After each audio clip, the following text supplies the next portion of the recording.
I really appreciate you listening to the podcast here. Let's go get started. Rabbit is how you start the first day of the month. If you are somebody who panders for good luck like I am, I don't know that I'm particularly superstitious, but as we say in my family, if there's presents and candy, I'm there. And that's how I feel about saying rabbit, just like eating my black-eyed pea on the first of the year, which I don't like, so I just swallow a dry one. Is that weird? Of course it's weird. Anyway, welcome back to August 1st. It is a great day. I'm having one of the best August 1sts ever. I think between the Olympics, watching some of these people who are supporting the Olympians like Flavor Flav, which has just blown my mind. The idea of somebody taking their personal wealth and helping these athletes and then bringing the attention. It's not just the financial help, which I really appreciate because it's tough out there, but the enthusiasm and the support and the spotlight on these water polo players. And Snoop Dogg, I think, has some other swimming people. Does he have? Oh, I don't know who has who. Oh, somebody has rugby. I don't really follow the Olympics, so that's why I sound so lame. But I follow it enough to know that it's about humans doing their best and coming together, and the support the athletes have for one another across country lines is huge. All the stories, and hopefully the fact that none of them will get COVID, but I know it's rampant in Paris right now. It's just it's a great thing to see. And it's the kind of thing that really fuels me. It makes me happy when people are feeling good and doing their best. It's also the momentum from this campaign switch has been huge as well. Regardless of which side you're on, you have to be feeling the difference in America right now. You got to feel it. It's happening. It may not have really pushed all the way down yet. That's one of the reasons I wanted to talk with everybody every day, because it's easy to be involved in our own lives and not necessarily tap the community ethos. But I want to encourage you to look for it because there's a lot of joy out there and that can help lift you up. And that's why I thought, well, my communication skills, my coaching skills, and my understanding of civics and elections might be motivational for people. It's motivational for me to talk to you, so I hope it's motivating you to just look at things more carefully, spend a little more time reading arguments, getting informed. And I want to start today with, besides the rabbit, I want to start with two corrections, or a correction and an explanation. And I am doing a partner blog on my blog on jcarroll.com. I'm just posting things that are links on a blog for each of these recordings. So if you go, wait, what was she talking about? I try to support anything I'm doing where you're hearing it orally, and AUR, orally. Anything that you're hearing here through your ears, I try to support for sure. It's been a practice of mine to have a companion blog with links and with the data that I'm bringing so that you can go see if I'm full of crap or not. I'm doing my best to go curate the information that from the best sources, but that doesn't mean you have to believe me. You need to check my work. And so I invite you to check out the blog. It's at jcarroll.com/blog. And I've just posted a small post for each pod for this campaign, for these 100-day pods, with the links. So please feel free to go there. And pictures, if I have them, they'll be there too. So corrections right now for yesterday's pod. I talked about the voter registration site that went up. It's actually the voter narc site, because I don't know a better word for narc, but if you want to text me or reach out to me and tell me a better word for narc, because it's something not good. It is for Georgia, not Arizona. I think I said Georgia first yesterday, and then I thought it was Arizona. In Arizona, there's some other nonsense going on, but we'll cover that later.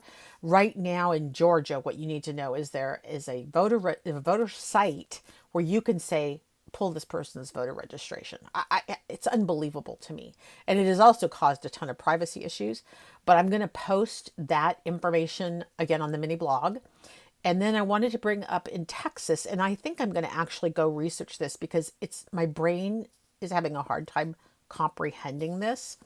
But in Texas, there is a woman there who did an expose about how in Texas you go online, you fill out the voter registration form, you hit submit, but when you hit submit, it doesn't submit it to a database. It doesn't send it to the government.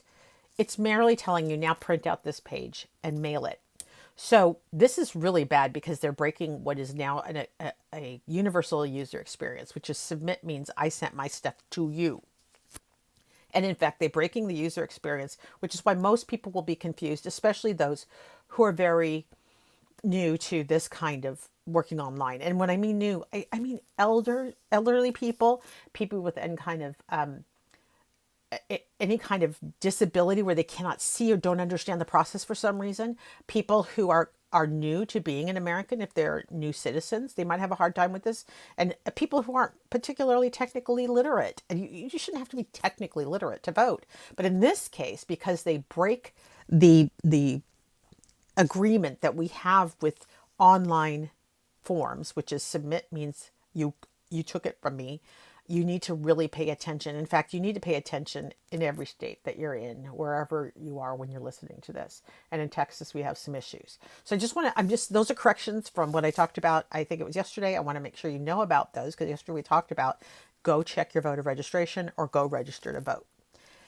Today, I wanted to talk a little bit about a skill that's a really important skill for all of us, but it got invoked yesterday in some activities that happened. I'll tell you about that. But the skill is called code switching. And in communications, code switching is a strategy that people use to alter their self presentation in different contexts and situations. I have always called it the chameleon effect. Anybody who's hung out with me knows I will automatically become whoever is in the crowd I'm with. I just can't help it. It just happens to me.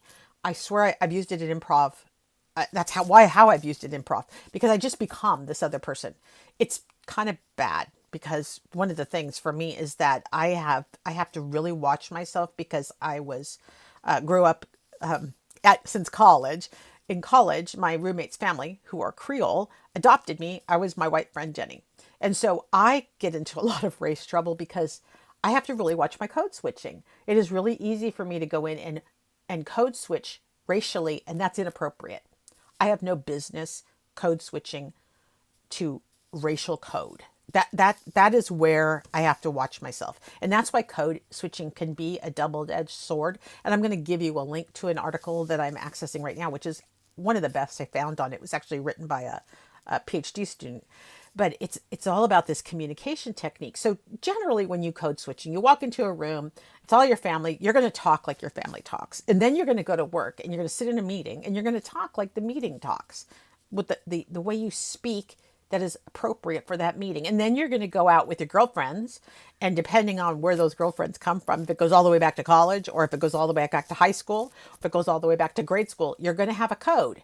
And it's going to be a different code than if you're going out with the mommies or another group of people out there. If the men are hanging out with the guys around the neighbor, this happens in my neighborhood all the time. I laugh at them because it's so cute. My neighborhood is very mixed. Excuse me, just a moment. I got to pause and cough. Is that, which is really hard to do when you're a one-woman show.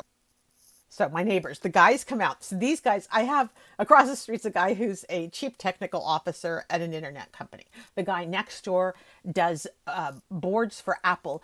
And the lady next door to me is a pediatric nurse. And by the way, we're all pretty, nobody's getting rich. Here's what I'm saying. These are not getting rich jobs. These are getting by jobs. These are doing well. I'm not going to complain. Everybody in this crowd, I have other people on this block who work in trades, who do a lot. It's a very diverse block. I can't make this enough, but it never fails on the weekends. The men folk come out. I don't know why this is all the men. Maybe we just don't have a lot of women who are into trucks, but they come out and they have what I call truck talk, and they talk about their trucks. And I don't know why this is interesting, but I'm sure there's an analogous situation in my life. I talk about my plants. There you go. I go out into my front yard and babble on about my plants. So it's great, but it's code switching, right? My CTO friend probably wouldn't be talking about trucks at work in the way he talks about them at home. So that's code switching. And in my world, it is absolutely appropriate. 9 times out of 10, it's appropriate. And it's actually needed because that's how you build rapport. And when you think about working in civics and participating in campaigns and thinking about how to be involved in this, a lot of this is building rapport with your friends and neighbors and finding common ground. It doesn't mean you have to agree, but you may agree on some things in common. You may agree it's really important that people have access to food. That could just be a fundamental thing you believe in, that as a human being, we should all have access to food. People should not be hungry. Right there, depending on where you are, you might code switch. If you are having that talk with at a park with the person sitting next to you on the bench, you are probably going to be pretty careful, formal, have your ideas well thought out, and I'm sure very congenial, smiling a lot and that sort of thing. But you're going to be very different that if you want to talk about people starving and you're at church. At church, you're going to lose your mind. You're going to be like, no, we've got to do something about this. That's what we're here for. This is our mission.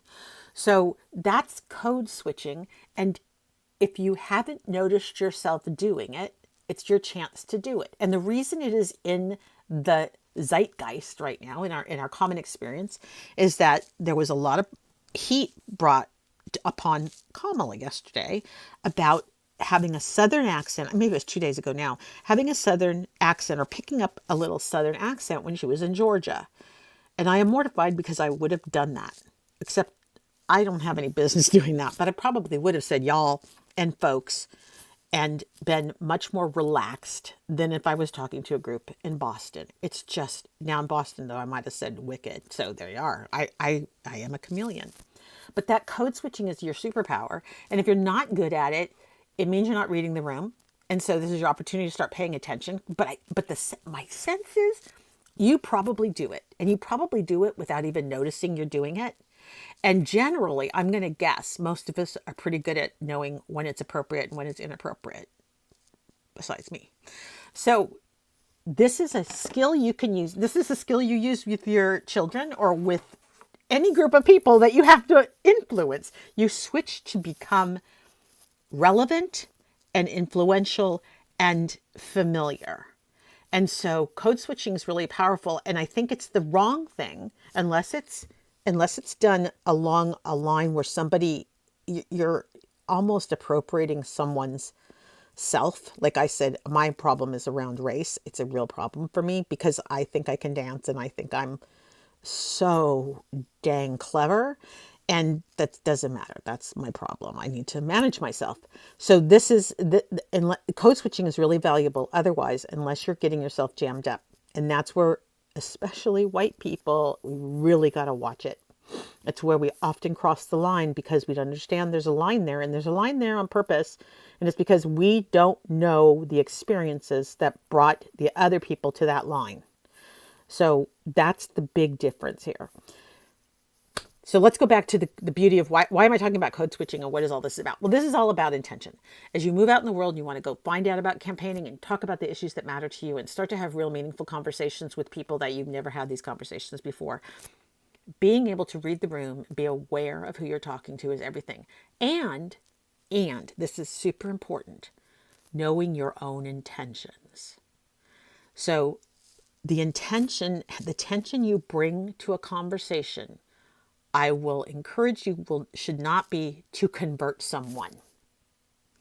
The intention should be almost like a witnessing kind of intention. Again, I don't want you to just broadcast and blast someone out of the water because you're not witnessing like that. But I mean witnessing in terms of sharing why it's important to you and how it's changed how you're thinking about things.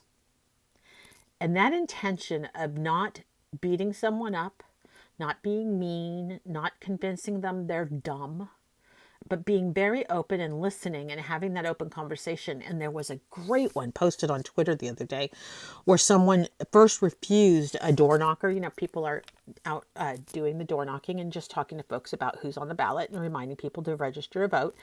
When she first came to the door, the person sent her away right away. But she watched the homeowner watched the woman walk down the street and actually came back out because she got a little curious. And by the time they got done talking and removed all of the nonsense that's happening in the chaos level of the world and got it down to you and me live in the same town level of the world, and oh my God, it happened that they both cared about rape tests being tested, like getting rape tests tested. And the other thing that the older lady cared about was getting children food. And she didn't realize that by changing her vote, she was much closer to seeing those policies happen. And that conversation turned that voter around. So your intention of not proving people wrong, but listening to what matters to them, and then leading them gently, like by the hand, to what the information they need to know is everything. We are at a time when critical thinking has kind of been forgotten, and that social media is louder than everything, and bad journalism is creating headlines that are just nuts. And we all have a responsibility to go deeper. But most importantly, how we manage our intention, it's what's going to improve your daily happiness. It's going to make this campaign fun. And it's why I wanted to do this podcast, is I really wanted to make sure there was a way we could come together and calibrate our intention and remind ourselves to be positive as we move out there in the world and start to change people's ideas and start to listen to what people have been needing. We also have been super isolated from one another. It's such a good time to listen to each other. So that's today's pod, code switching. Go start paying attention. Go watch people do it. If you could find some good examples of code switching in real time, that'd be awesome. And then manage your intention. Think about how you go out into the world and what you want to. And this is important. It also means try to understand the intention of the person talking to you too. That's really powerful. If you can say, I assume we're on the same team, but your idea is different than mine. Just that first intention of assuming that you're on the same side is powerful. It sits you next to each other instead of across the table. That's how powerful that is. I use this with young people. I use this with my staff. I use this with people who don't report to me that I have to influence. Intention is really powerful. That is today's pod. I haven't heard from any of you. You can comment on the blog. You can comment on the podcast. There's a way on, if you're on Podbean, you can comment.